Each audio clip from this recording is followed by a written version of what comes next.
Have you ever thrown out an idea in a meeting and immediately what you heard back was either a no or a yes, but? Well, we as human beings are really tuned into how people respond to our ideas. And that's where creating rule number 13 comes into play, and that is respond with yes. When we're so tuned in to how people react, think about it. We put out a social media post and immediately we wonder how many people liked it. What were their reactions? Was there enough people who clicked the thumbs up button? And so we're so tuned into that. And then when we look at meetings and interactions, when we throw out ideas, when we hear someone say no or say yes, but what we really hear in our mind is, no, that was a stupid idea. Or what kind of idiot would even think of that? Or no, you're just not good enough to contribute. When we can shift from always getting to that, no, that's not going to work, or yes, but here's the reasons. When we can shift from that to responding simply with a yes, and we can open up the space. Now, think of improv. When they do improv, they always tell stories with yes, and. You're never allowed to say no.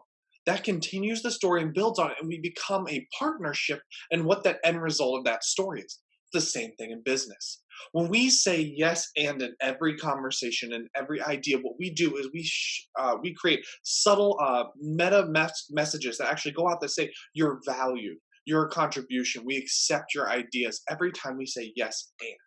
And so when we look at that, it takes a lot of courage to do that. And I have a great example. I want to share a short story here with you for a moment. And I have a client who shared with us that they had some budget cuts at work. And what they had to do was they had to get rid of an amount of money. And so when he first looked at it, he's like, okay, we have to get rid of one.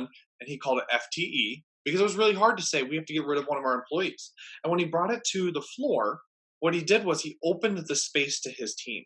And one of his team members said, well, what if we rewrite the FTE and we make it an amount of hours a week we have to get rid of? And he said, interesting.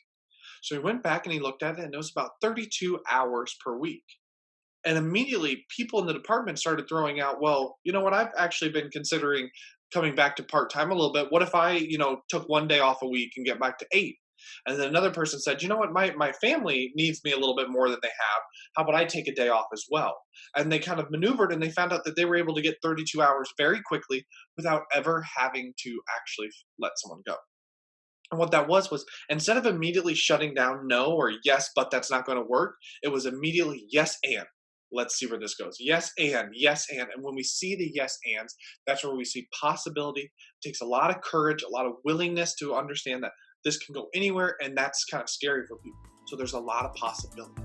So my encouragement to you today is to remember, where can I say yes and in my work day?